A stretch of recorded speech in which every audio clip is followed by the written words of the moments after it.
प्रोनेसिस investor academy के इस brand new video में आप सभी का बहुत बहुत स्वागत है।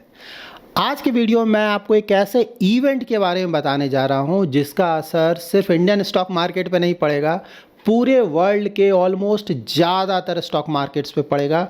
और ये असर सिर्फ एक दो दिन का नहीं रहेगा, कई महीनों का असर होगा। तो इसी इवेंट को हम डिटेल में जानेंगे। आपको भी जानना चाहिए कि एक्चुअली ये इवेंट क्या है और इसका पॉजिटिव और निगेटिव असर स्टॉक मार्केट्स पे क्या पड़ सकता है। इन्फॉर्मेटिव वीडियो एज ऑलवेज पूरा देखें, अच्छी तरह से समझे। पसंद आए तो लाइक और शेयर जरूर करें। पहली बार हमारे YouTube चैनल पे आ रहे हैं तो चैनल को जरूर सब्सक्राइब करें। सबसे पहले स्टार्ट करते हैं कि मार्केट, इंडियन स्टॉक मार्केट अगर आप देखें तो फिलहाल इसके लिए क्या क्या पॉजिटिव है और क्या क्या निगेटिव है, उसके बाद मैं आज के टॉपिक को डिटेल में कवर करूंगा। तो देखिए, पॉजिटिव अगर आप बोले तो GST कट बहुत बड़ा पॉजिटिव, इसके बारे में थोड़ा और मैं डिटेल में आगे कवर करूंगा। GST कट, उसका repo rate cut 100 basis point already हो चुका है। इन्फ्लेशन उम्मीद है कि कम ही रहेगा। तो हो सकता है अगर थोड़ा ना GDP में कहीं प्रॉब्लम हुआ बाद में, क्योंकि US का टैरिफ तो अभी लगा हुआ है, तो हो सकता है एक रेट कट और हो जाए। ठीक है, तो देखते हैं। इनकम टैक्स का भी बेनिफिट मिल ही रहा है पूरे फाइनेंशियल ईयर में। क्रूड ऑयल के प्राइसेस काफ़ी हद तक कंट्रोल में हैं। इन्फ्लेशन काफ़ी कम है। नियर फ्यूचर में लग भी नहीं रहा है कि बहुत ज़्यादा बढ़ेगा, थोड़ा बहुत बढ़ सकता है। बहुत ज़्यादा बढ़ने की उम्मीद नियर फ्यूचर में नहीं है। रियल GDP का नंबर भी आया है 7.8%, जो कि बहुत अच्छा है।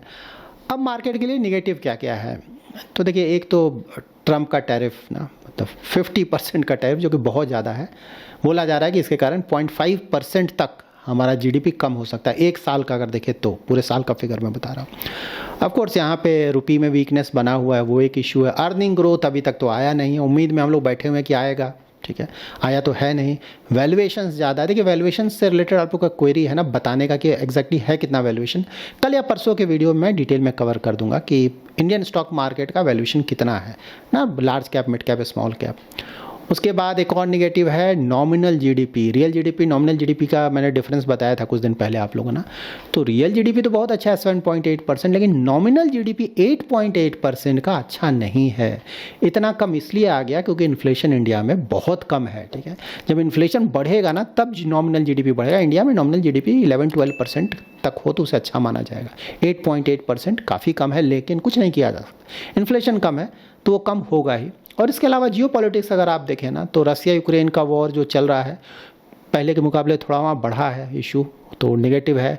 इजराइल हमास का भी जो इशू चल रहा है, पहले के मुकाबले अभी देखेंगे रिसेंट टाइम्स में थोड़ा बढ़ा है प्रॉब्लम, तो ये भी बहुत बड़ा नेगेटिव है। तो ये सब चल रहा है। ठीक है, अब GST से रिलेटेड कुछ इंपॉर्टेंट डिटेल्स। तो देखिए, कुछ दिनों पहले मैंने लॉजिस्टिक सेक्टर कवर किया था, या थीम आप बोले, और मैंने बोला था कि भाई पॉजिटिविटी है यहाँ पे। अगर सोच समझ कर अच्छी कंपनी को सेलेक्ट किया जाए तो यहाँ बेनिफिट मिल सकता है। अभी डेटा आ रहा है ना, क्योंकि अभी GST कट ना 22 सितंबर से इसका फ़ायदा मिलने लगेगा सबको। ठीक है, तो वहाँ पे क्या हुआ है कि जो वेयर हाउसिंग है या फिर ट्रांसपोर्ट फैसिलिटीज़ है ना, ये कम पड़ जा रहा है, क्योंकि सप्लाई इतना ज़्यादा किया जा रहा है। सभी लोग तैयार हो रहे हैं ना उस डेट के लिए। उम्मीद किया जा रहा है कि उसके बाद सेल्स काफ़ी बढ़ जाएगा, तो सभी लोग अपने वेयर हाउसेस को भर रहे हैं प्रोडक्ट के साथ। ट्रांसपोर्ट का रिक्वायरमेंट बहुत ज़्यादा बढ़ गया है, यहाँ बहुत ज़्यादा प्रेशर आ गया है भाई, सही से मिल नहीं पा रहा है ये सब। ठीक है, तो ये बहुत बड़ा इशू आ गया है। मतलब इलेक्ट्रॉनिक्स हो गया, कार, फुटवेयर, अपैरल, मतलब क्लोथिंग, लार्ज टेलीविज़न, AC, सभी का बढ़ने वाला है तेज़ी से ना, ह्यूज। लेकिन हाँ, ये भी मैंने आपको बताया था कि लास्ट 1 मंथ में तो बुरी तरह से हिट हो गया, क्योंकि सभी लोग उसका वेट कर रहे हैं ना, भाई जब GST कट हो जाएगा तब मैं खरीदूंगा, अभी क्यों खरीदूं, उसमें तो अच्छा खासा बेनिफिट मिलेगा। तो कुछ डिटेल्स आया इससे रिलेटेड, जो अगस्त 16 से सितंबर 15, ठीक है, इसका अगर आप सेल्स ग्रोथ का फिगर देखेंगे ना, ईयर ऑन ईयर का मतलब ये होता है ना कि इसी डेट पे लास्ट ईयर में किस तरह का सेल्स था। तो बोला जा रहा है लार्ज TV और ACs का 65-75% सेल्स कम हो गया। मतलब बनता है कौन खरीदेगा भाई, 22 के बाद खरीद लेंगे। ठीक है, एक महीने में क्या फ़र्क पड़ जाएगा, मतलब एक महीना भी नहीं है अब तो कुछ दिनों से क्या फ़र्क पड़ जाएगा। ठीक है, उसके बाद अपैरल, वही क्लोथिंग है, फुटवेयर है, 30-40% तक सेल्स कम हो गया है, sales growth. Retail sales of 4 wheelers देखेंगे ना, कार, वो भी 46-47% से कम हो गया है। तो ऑफ कोर्स ये जो क्वार्टरली रिजल्ट आएगा उस पर बहुत नेगेटिव असर पड़ेगा। लेकिन हाँ, हमें पता है कि क्यों नेगेटिव हुआ है ना, तो कोई आश्चर्य की बात नहीं है। लेकिन ये जो बम्पर रिजल्ट्स आने वाले हैं 3rd क्वार्टर में, उसका हमें वेट करना चाहिए। 2nd क्वार्टर तो फिलहाल भूल जाना चाहिए। ठीक है, 3rd क्वार्टर का रिजल्ट बहुत अच्छा आएगा। ठीक है, तो ये मानकर चलते हैं।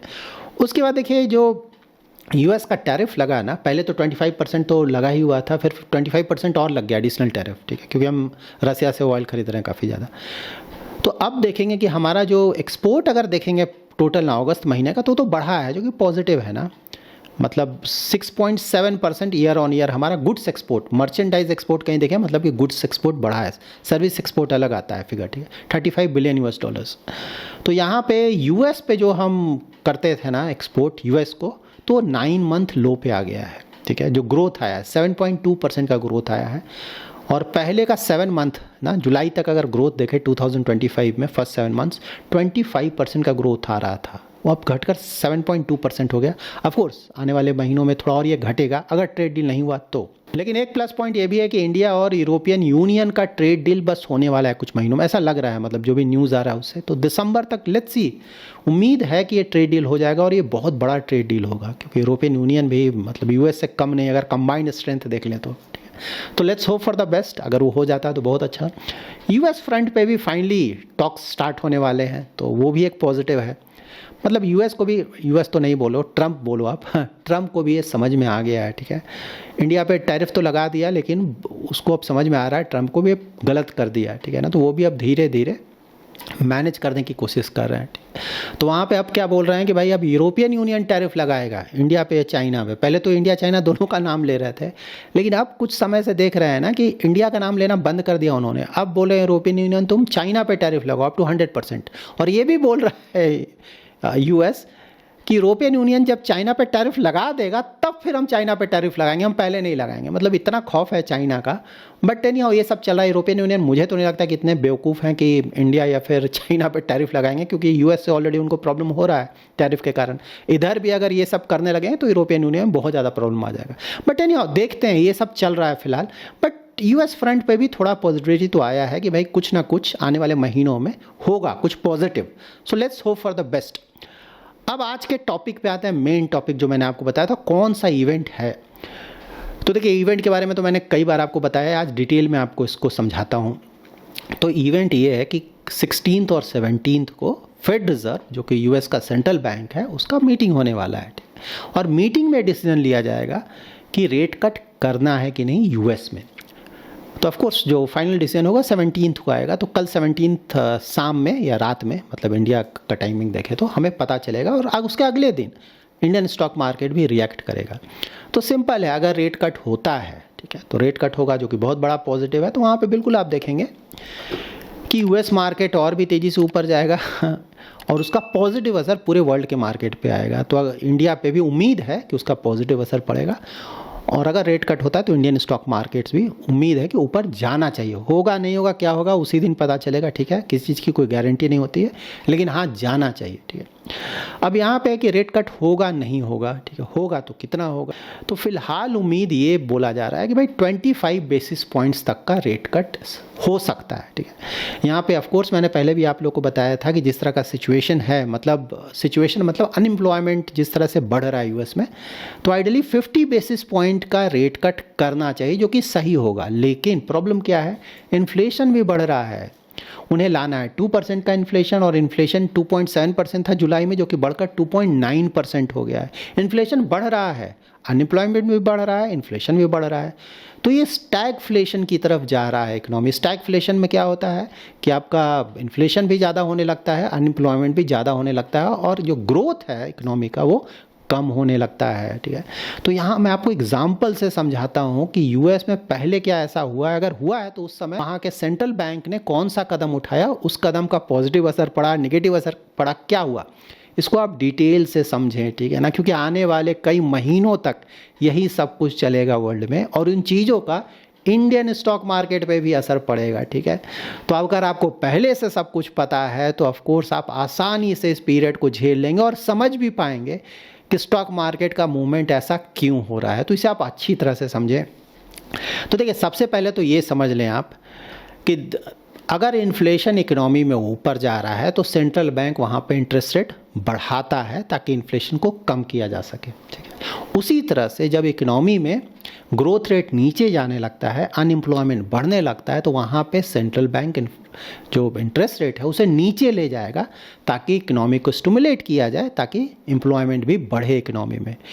लेकिन ये करना तो बहुत सिंपल है ना, मतलब ये बढ़ रहा है तो ये कर दिया, ये घट रहा है तो ये कर दिया, जो मैंने आपको अभी समझाया है। लेकिन ऐसा इकोनॉमी जहाँ की इन्फ्लेशन भी ऊपर जा रहा है, ग्रोथ रेट नीचे जा रहा है और अनएम्प्लॉयमेंट बढ़ रहा है, वहाँ तो सेंट्रल बैंक फंस जाएगा ना, क्या करें, क्योंकि दोनों अपोजिट डायरेक्शन में मूव कर रहा है। ठीक है, यहाँ पे अगर आप इंटरेस्ट रेट नीचे ले जाओगे तो इन्फ्लेशन और ऊपर जाने का खतरा बढ़ गया। ठीक है, और अगर आप इंटरेस्ट रेट बढ़ाते हो तो आपका इकोनॉमी और स्लो डाउन में चला जाएगा। ये जो अनएम्प्लॉयमेंट का फिगर है डर है कि और ज़्यादा बढ़ जाए। सेंट्रल बैंक क्या करे, फेड रिजर्व, यही मैं आपको बार बार बताता हूँ ना कि बहुत मुश्किल में है कि क्या करें। इसका एक एग्जांपल मैं देता हूँ, यूएस में पहले ऐसा हो चुका है, इससे आपको बहुत अच्छा कोरिलेशन समझने में मिलेगा और हम लोग इससे एक रफ आइडिया मिलेगा कि सेंट्रल बैंक आने वाले दिनों में क्या कर सकता है और उसका क्या असर पड़ सकता है। ठीक है, बहुत इंटरेस्टिंग है ये। तो देखिए, स्टैगफ्लेशन टाइप यूएस में 1970s और अर्ली 1980 में इस तरह का प्रॉब्लम आ चुका है यूएस में। ठीक है, 1970 और अर्ली 1980s में। उस समय क्या किया वहाँ के फेड रिजर्व ने, सेंट्रल बैंक ने, स्टैगफ्लेशन का फर्स्ट प्रॉब्लम हुआ था 1970s में। ठीक है, यूएस में। उस समय 1973 में देखेंगे ना तो ऑयल शॉक हुआ था। उसी तरह से 1979 में भी ऑयल शॉक हुआ था। ऑयल शॉक का मतलब क्रूड ऑयल के प्राइसेस बहुत तेज़ी से ऊपर चले गए थे। तो क्रूड ऑयल के जब प्राइसेस तेज़ी से ऊपर जाएंगे, इन्फ्लेशन आपका बहुत बढ़ जाएगा ना। ठीक है, तो इसी प्रॉब्लम में हुआ था। तो वहाँ पे सप्लाई साइड में प्रॉब्लम आ गया था, वेजेस बढ़ने लगे थे, तो वहाँ पे इन्फ्लेशन बहुत तेज़ी से ऊपर गया था और ग्रोथ रेट नीचे जाने लगा था, अनएम्प्लॉयमेंट बढ़ने लगा था। यही प्रॉब्लम यूएस में फ़िलहाल चल रहा है। ठीक है, तो उस समय क्या हुआ था, पहले तो कि ये 1973 का प्रॉब्लम हुआ क्या, तो उस समय इजराइल और अरब कंट्रीज़ में प्रॉब्लम चला, लड़ाई चल रहा था ना। तो उस समय अरब कंट्रीज़, वहाँ पे ऑफ कोर्स यूएस और जो वेस्टर्न कंट्रीज़ है, यूरोपियन कंट्रीज़ है, उन्होंने इजराइल का हेल्प किया। तो बदले में ये जो मुस्लिम कंट्रीज़ हैं, ओपेक ने इनका जो ऑयल सप्लाई है ना वेस्टर्न कंट्रीज़ को और यूएस को एम्बार्गो लगा दिया, मतलब बंद कर दिया। ठीक है ना, और जापान को भी। ठीक है, तो यूएस, वेस्टर्न यूरोप और जापान को ऑयल सप्लाई बंद कर दिया। आप समझ सकते हैं कितना बड़ा प्रॉब्लम है ना। उसके कारण ऑयल प्राइसेस तेज़ी से बढ़ गए थे, मतलब $3 पर बैरल का प्राइस चल रहा था, वो अबाउट $12 पर बैरल चला गया था। ठीक है, 4 गुना बढ़ गया था विद इन फ्यू मंथ्स। आप समझ सकते हैं कितना बड़ा प्रॉब्लम हुआ था। इसी तरह का दूसरा प्रॉब्लम आया था 1979 में। ठीक है, उस समय ईरानियन रेवोल्यूशन स्टार्ट हुआ था और 1980 में आपको पता है ईरान और इराक का वॉर स्टार्ट हो गया था। तो उस समय भी ऑयल प्राइसेस तेज़ी से ऊपर गए थे, मतलब $15 पर बैरल चल रहा था 1978 में, और 1980 जाते जाते वो $39 पर बैरल से ऊपर चला गया था, मतलब डबल से बहुत ज़्यादा ऊपर। तो आप समझ सकते हो उस समय भी इन्फ्लेशन तेज़ी से बढ़ गया और इकोनॉमीज़ जो है ना उनका ग्रोथ स्लो डाउन आने लगा। तो स्टैगफ्लेशन टाइप वहाँ भी प्रॉब्लम आ गया था। तो अब समझते हैं कि उस समय फेड रिजर्व ने क्या किया और वो सक्सेसफुल हुए कि नहीं, जो भी उन्होंने किया उससे एक आइडिया मिलेगा भी क्या होगा। तो 1970s का अगर देखें, जो फर्स्ट प्रॉब्लम आया था ना, उस समय इन्फ्लेशन 1974 का फिगर मैं बोल रहा हूँ, इन्फ्लेशन यूएस में 12% के आसपास चला गया था। 12% का इन्फ्लेशन, वो भी यूएस में। आप समझ सकते हैं ना। तो वहाँ पे फेड रिजर्व ने सबसे पहले क्या किया कि इन्फ्लेशन पे ज़्यादा ध्यान नहीं दिया। इन्फ्लेशन बहुत ऊपर है, उस पर ध्यान है। उनका ज़्यादा ध्यान था अनएम्प्लॉयमेंट को कम करने के लिए कि एम्प्लॉयमेंट बढ़ाओ। ठीक है, तो उस समय नेचुरली अगर आपको एम्प्लॉयमेंट बढ़ाना है तो आपको इंटरेस्ट रेट कम करना होगा। तो अगर आप इंटरेस्ट रेट कम करने जाओगे तो इन्फ्लेशन पहले ही से ज़्यादा और ज़्यादा हो जाएगा। उस समय सेंट्रल बैंक ने इंटरेस्ट रेट को काफ़ी हद तक कम रखा था, किसी तरह से रिसेशन में ना चला जाए उसको रोकने के लिए, लेकिन उसका पॉजिटिव असर बिल्कुल भी इकोनॉमी में नहीं पड़ा, तो वो सक्सेसफुल नहीं हुआ था। लेकिन इसके मुकाबले 1979 और 82 का अगर देखेंगे ना फेड रिजर्व का पॉलिसी, तो वो रिलेटिवली सक्सेसफुल रहा था। तो उस समय फेडरल रिजर्व के चेयरमैन थे पॉल वॉलकर। ठीक है, तो 1979 में वो चेयरमैन बने थे। तो वहाँ पे उन्होंने बिल्कुल बदल दिया गेम। उन्होंने क्या किया कि पहले इन्फ्लेशन को कंट्रोल में करेंगे, इकोनॉमी रिसेशन में जाए तो जाए, इन्फ्लेशन को कंट्रोल में करना है। 1979 में यूएस में इन्फ्लेशन था 13%। ठीक है, तो उन्होंने अनएम्प्लॉयमेंट को छोड़ दिया कि नहीं भाई जो होगा जो देखा जाएगा, रिसेशन को छोड़ दिया, इन्फ्लेशन को कंट्रोल करने के लिए इंटरेस्ट रेट बढ़ाना शुरू किया। तो उस समय फेडरल फंड्स रेट होता था ना, उसको 20% के आसपास कर दिया गया था 1981 में, ठीक है। तो इसके कारण बहुत बड़ा फ़ायदा हुआ है। उसके कारण फ़ायदा हुआ कि इन्फ्लेशन नीचे गिरने लगा था, लेकिन शॉर्ट टर्म में देखें तो बहुत ज़्यादा प्रॉब्लम आया था। अनएम्प्लॉयमेंट 10% से ऊपर चला गया था उस समय, ठीक है। लेकिन बाद में, ठीक है, इसका बहुत फ़ायदा हुआ। इन्फ्लेशन जो था, जो कि 13% था 1980 में, 1983 के आसपास वो 4% आ गया। और इन्फ्लेशन जैसे ही कंट्रोल में आया, उसके बाद सेंट्रल बैंक ने इंटरेस्ट रेट कट करना शुरू कर दिया। और उसके बाद जैसे ही आप इंटरेस्ट रेट कट करोगे तो जो भी ये रिसेशन जैसा प्रॉब्लम्स उस समय आ रहा था यूएस में, वो कम होने लगा और फिर ख़त्म हो गया। और उसके बाद काफ़ी हद तक, मतलब मिड 1980s में देखेंगे ना, तो वहाँ से अच्छा खासा रिकवरी स्टार्ट हो गया। तो ये कहीं ज़्यादा अच्छा पॉलिसी हुआ था। शॉर्ट टर्म में तो यहाँ भी बहुत प्रॉब्लम हुआ था, लेकिन फिर धीरे धीरे इकोनॉमी में रिकवरी हुआ और फाइनली अच्छा करने लगा था यूएस इकोनॉमी। तो यही चीज़ मैं काफ़ी समय से आप लोगों को समझाने की कोशिश कर रहा हूँ ना, कि central bank interest rate cut करे तो कैसे करे, मतलब फेड रिजर्व, बहुत ज़्यादा प्रॉब्लम है, ठीक है। क्योंकि अगर इन्फ्लेशन घटता रहता ना तो ठीक है, 2% से बहुत ऊपर है, लेकिन घट रहा है ना, डायरेक्शन नीचे की ओर अगर जाता तब तो रेट कट करने में कोई प्रॉब्लम ही नहीं था। मैं खुद बोल रहा हूँ 50 बेसिस पॉइंट इसी बार कर दिया जाता, लेकिन यहाँ तो इन्फ्लेशन बढ़ रहा है। और ये जो ट्रंप का जो ये टैरिफ वाला प्रॉब्लम चल रहा है, इसके कारण इन्फ्लेशन सिर्फ यहीं पे नहीं रुकेगा, और भी ऊपर जाएगा आने वाले महीनों में, आप देखेंगे, ठीक है। ये 3% से भी ऊपर जाएगा और भी ऊपर। मतलब कुछ तो फिगर ऐसा भी आ रहा है कि नेक्स्ट ईयर अगर ये सब चलता रहा यूएस में, ठीक है, यहाँ कंट्रोल नहीं किया गया, तो 4% के आसपास भी अगर चला जाए तो सरप्राइजिंग नहीं होगा। इस तरह के कंडीशंस में इंटरेस्ट रेट कट करना बहुत डिफ़िकल्ट है। तो इसीलिए मैं बोला बहुत इंटरेस्टिंग है। ऑल्दो सभी लोग मानकर चल रहे हैं कि 25 बेसिस पॉइंट का रेट कट होगा, बड़ा रेट कट नहीं होगा, क्योंकि प्रॉब्लम चल रहा है यूएस में। देखते हैं, ठीक है।